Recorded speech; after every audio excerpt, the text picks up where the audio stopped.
जिन्होंने कांग्रेस की टोपी पहन ली वो पेंशन दे दिया। जैसे मैं स्वतंत्रता सेनानी हूँ, कांग्रेस की लिस्ट वाला, तो हमने कह दिया ये भी हैं तो उनको भी मिलने लगी। जिसको विधायक सांसद ने लिख दिया उनको भी मिलने लगी। ऐसे करके 1,70,000 से अधिक लोग बनावटी और फर्जी पेंशन ले रहे हैं। आदरणीय आज़ादी प्रेमी भारतवासियों, नमस्कार, जय हिंद, जय सरदार।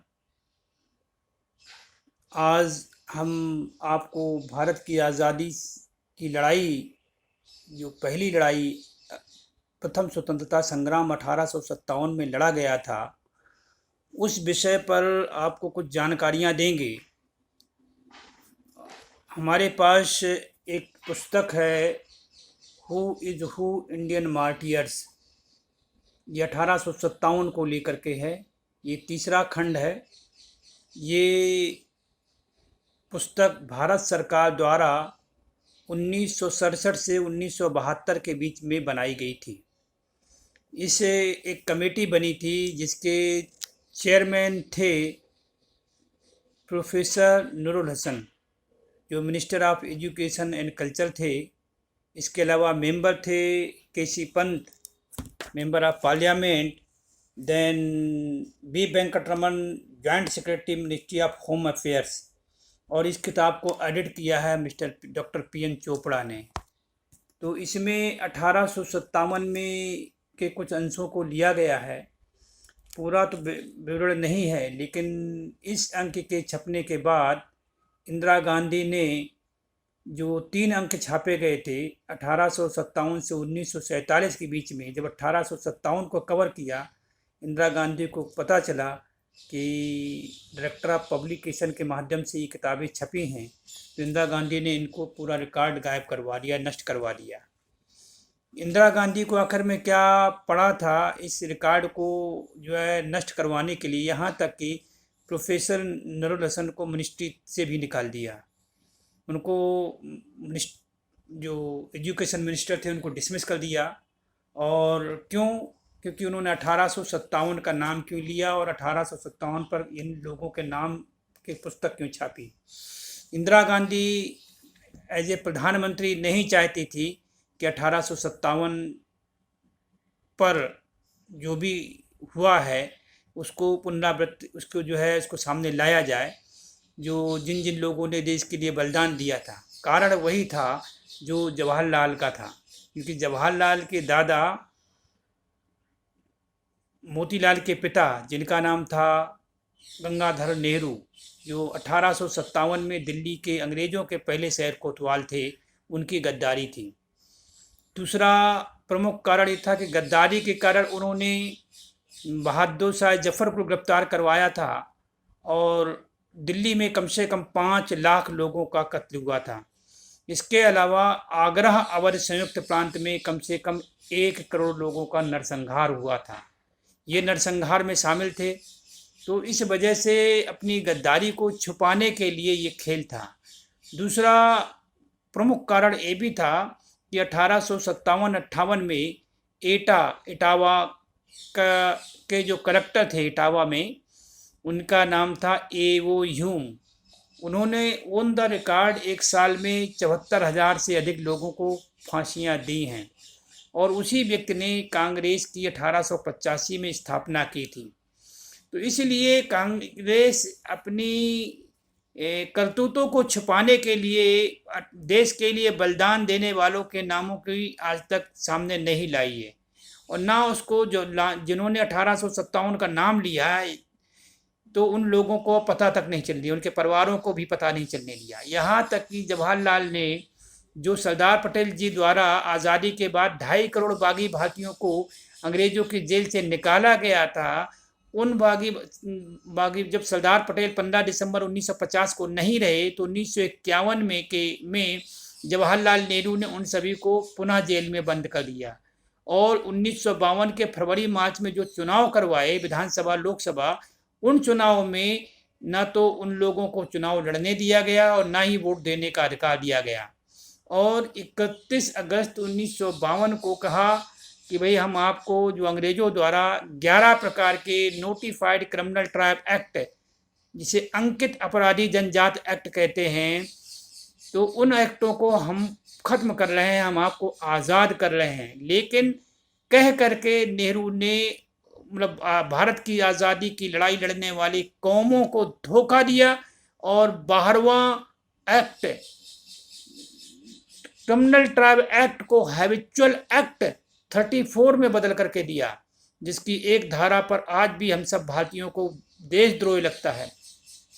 अभी हाल में चीफ जस्टिस एन.वी. रमन्ना साहब ने प्राइम मिनिस्टर से मतलब सरकार से कहा है कि आज़ाद भारत में ये देशद्रोह जैसी व्यवस्था नहीं होनी चाहिए, क्योंकि देश आज़ाद हो चुका है। ये तो अंग्रेजों के बनाए हुए व्यवस्थाएं हैं और अंग्रेज अपने हिसाब से लोगों पर देशद्रोह लगाती थी, इसलिए देशद्रोह जैसे कानून की ज़रूरत नहीं है। सरकार को लिखा है कि इसको कानून को ख़त्म किया जाए, लेकिन काफ़ी 2-3 महीने 3 महीने बीतने के बाद भी सरकार अभी उस पर कोई प्रतिक्रिया जाहिर नहीं की है, क्योंकि जो भी व्यक्ति ये जो क्रिमिनल ट्राइब एक्ट जो थे, जो हैबिचुअल एक्ट 34 में बदला है, तो उन एक्टों के बारे में सरकार अभी मामले में कुछ इंटरेस्टेड नहीं है बताने के लिए, क्योंकि कारण यही है कि ये जो कौमें हैं ये आज़ादी की लड़ाई लड़ने वाली कौमें हैं, फ्रीडम फाइटर कौमें हैं, स्वतंत्रता संग्राम सेनानी जात के नाम से जानी जाती हैं।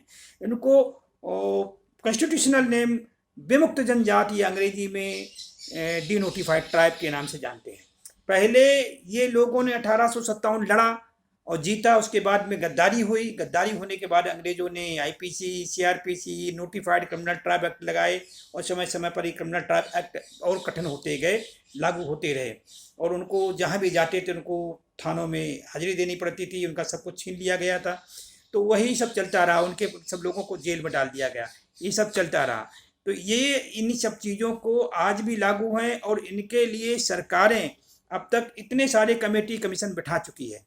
हमने सुप्रीम कोर्ट में केस किया था कि भाई इनकी सूची बनाओ, और इसको लेकर के पेंशन हुई है। हमने सुप्रीम कोर्ट से मुकदमा जीता था, तो हमने सुप्रीम कोर्ट में केस किया कि भाई इन लोगों को जब पेंशन है तो इनके परिवारों को पेंशन मिले।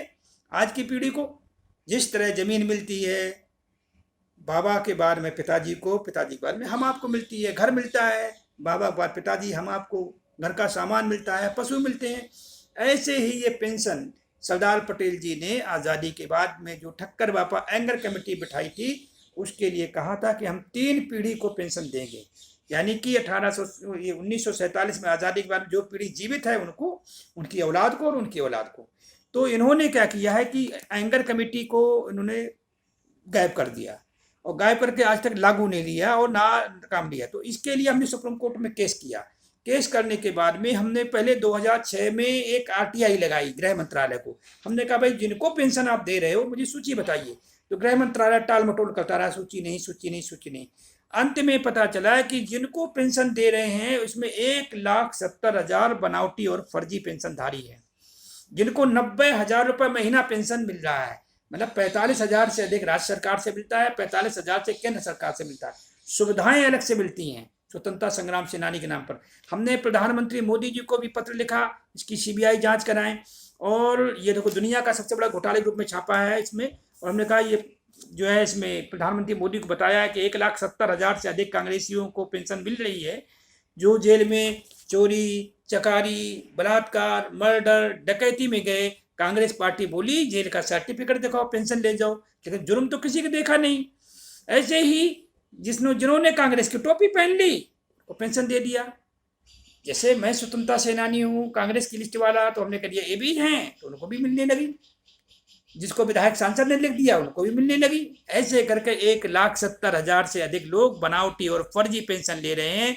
देश के खजाने को इन्होंने बिल्कुल खोखला कर दिया है। हमने मोदी जी से कहा कि भाई इसकी जांच कराओ।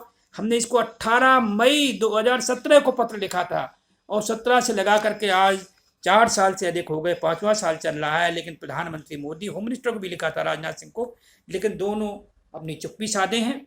यहाँ तक कि उन्होंने कह दिया भाई गृह मंत्रालय को ही कह दिया कि आप इसकी जांच करो। अब आप बताइए, गृह मंत्रालय ही फर्जी पेंशन दे रहा है, बनावटी पेंशन दे रहा है, वो क्या जांच करेगा? हम कह रहे हैं सीबीआई से जांच करो, सीबीआई की जांच को सुनता नहीं है। यानी देश का खजाना ऐसे लोगों को दिया जा रहा है, बांटा जा रहा है जिनका कि देश की आज़ादी की लड़ाई में कोई योगदान नहीं है, वो लोग ले रहे हैं। तीसरी बात, कांग्रेस का जो लड़ाई जो थी 1942 में स्वतंत्रता आंदोलन था, संग्राम नहीं था। स्वतंत्रता आंदोलन को फ्रीडम मूवमेंट कहते हैं। फ्रीडम मूवमेंट और आंदोलन और संग्राम में अंतर है। संग्राम माने मारो या मर जाओ। भाई कितने अंग्रेज मार दिए कांग्रेसियों ने। कांग्रेसियों ने जो आजादी की लड़ाई में ही बताए कितने अंग्रेजों को मारा। तो खूनी लड़ाई तो लड़ी नहीं है। कर क्या रहे थे? पटरी उखाड़ रहे थे, तार काट रहे थे, ये तो देश का नुकसान कर रहे थे। भाई लड़ाई, अंग्रेज जो इस भारत की भूमि पर था, इसको खदेड़ना था, तो उनको खदेड़ने के लिए अंग्रेजों को मारना जरूरी था, भारत से खदेड़ना जरूरी था। आपको जो आपने अपनी जो अंग्रेज हम लोगों पर जुर्म अत्याचार करता था, गोलियां बरसाता था, इनकाउंटर करता था, तो ऐसी क्या उनको मारने के लिए नहीं है। हम लोगों को लड़ाई लड़ना चाहिए था। इन्होंने इसको लड़ी नहीं, लेकिन उनको बनावटी और फर्जी पेंशन दी जा रही। तो उसके लिए हमने कोर्ट में केस किया और ये जजमेंट आया। जजमेंट के रूप में किताब के रूप में छपवा दिया है। पहले हम सुप्रीम कोर्ट में गए। सुप्रीम कोर्ट ने कहा कि भाई केस तो बहुत अच्छा है और पहले आप हाई कोर्ट में जाइए, और हाई कोर्ट अगर मना करती है तब आप हमारे पास आए। तो मैं फिर दिल्ली हाई कोर्ट में मैंने केस किया। दिल्ली हाई कोर्ट ने हमारे तथ्य देके उन्होंने नोटिस इशू किया भारत सरकार को। सरकार को टाइम दिया, सरकार ने 2-3 बार लटकाया, लेकिन सरकार के पास कोई मतलब नहीं था आगे बचने का, क्योंकि इन्होंने तो चोरी की थी, छुपाए रखे थे अब तक। तो अंत में जो है कोर्ट ने आदेश दिया कि आप 1857 से 1947 तक जो भी भारत की आज़ादी की लड़ाई में हिस्सा लिए हैं उन सबकी एक लिस्ट बनाएं। अब 2017 में कोर्ट का आदेश हो गया, लेकिन सरकार टस से मस नहीं हो रही है। हमारा मतलब यही है कि भाई बनावटी और फर्जी लोगों की पेंशन बंद की जाए, और जिन लोगों ने 1857 से 1947 के बीच में अपनी जल जोरू जमीनें लुटवाई, फांसियां खाई, गोलियां खाई, काले पानी सजा भुगती, देश निकाला लिया, जन्मजात अपराधी के मुकदमा झेले, माँ बहन की इज्जत लुटवाई, बाप दादाओं को चोर डाकू कह के इनाम रख के खदड़ खदड़ मरवाया गया, आज वे बहुत निहायत गरीब हैं, बहुत ही निम्न स्तर पर हैं। ऐसी कौमों को जिनको आरक्षण मिला है, उन कौमों को जो संविधान में बराबर लाने का व्यवस्था दी है, ऐसे लोगों को ये पेंशन और मान सम्मान दिया जाए। आरक्षण का मतलब है सन ऑफ फ्रीडम फाइटर, स्वतंत्रता संग्राम सेनानी की औलाद है। मैं अगला विषय, अगले चैप्टर को अगले विषय में लूँगा, और आपको अगर इस विषय पे ज़्यादा जानना है तो हमारे वीडियो को लाइक करिए, और अगले हमारे जो भी हम यूट्यूब पर डालेंगे उसको आप सुनिए, समझिए, और आपको जो भी रिकॉर्ड चाहिए हमसे संपर्क कर सकते हैं, हम आपकी मदद करेंगे। देखिए, भारत की आज़ादी की लड़ाई में 4 करोड़ से अधिक लोगों का कत्ल हुआ था, इसलिए आप इसको समझें, और आप अगर आपके पूर्वजों का कोई योगदान है तो सरकार को पत्र लिखें। 8 जगह पत्र लिखने पड़ेंगे, हम बताएंगे अगले वीडियो में, इसको समझें। मेरा नाम है गुर्जर डॉक्टर ओमकार नाथ कटियार, राष्ट्रीय अध्यक्ष अलिंद पार्टी, गौरव सेनानी। मैं पता है B-2 सफदरजंग एनक्लेव, नई Delhi 11000029, 110029। Phone number 0112617340। Mobile number है 9540288242। ये हमारा व्हाट्सएप नंबर है, आप हमें मैसेज कर सकते हैं। अगर कोई रिकॉर्ड है आपका 1857 के बीच में तो हमको बताएं, आपका स्वागत है, और उसको हम आगे डिटेल रखेंगे कि भाई किनका क्या योगदान है। धन्यवाद, नमस्कार, जय हिंद, धन्यवाद।